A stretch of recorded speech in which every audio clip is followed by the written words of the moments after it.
Good afternoon. आप देख रहे हैं दोपहर फटाफट 24, जिसमें मैं आपको बताऊंगी कि अब तक देश दुनिया और जम्मू कश्मीर में क्या कुछ बड़ा रहा, क्या कुछ खास रहा, वो भी फटाफट अंदाज में।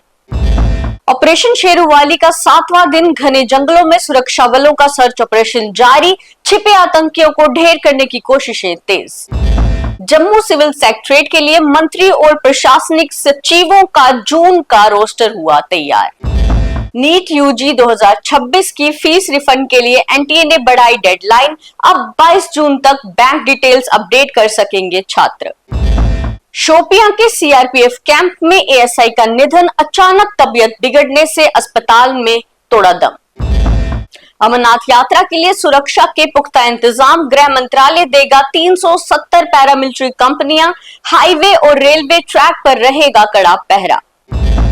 जम्मू कश्मीर के बडगाम में नादीगाम रेलवे क्रॉसिंग 2 जून तक रहेगा बंद, यात्रियों को ऑपरेशनल रूट इस्तेमाल करने के निर्देश।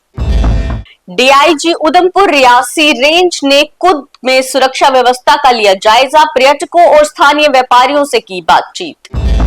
पुंछ में भारत पाक बॉर्डर पर 2 आरोपी गिरफ्तार, मुंबई पुलिस ने बरामद की पहाड़ों में छिपाई गई 65 लाख की ज्वेलरी। आतंकवाद के खिलाफ भारत और रूस मिलकर लगाएंगे पूरी ताकत, एनएसए अजीत डोभाल और सारागाई के बीच हुई उच्च स्तरीय बैठक। सुप्रीम कोर्ट का सख्त आदेश, हाई कोर्ट को सुरक्षित रखे गए फैसलों को 3 महीने के अंदर करना होगा सार्वजनिक।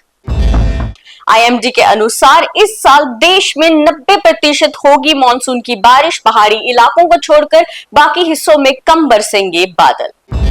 तो ये थी अब तक की देश दुनिया और जम्मू कश्मीर की खास बड़ी खबरें। फिर हाजिर होंगे आवाज फटाफट 24 के साथ। तब तक देखते रहे न्यूज़ 24 आवाज।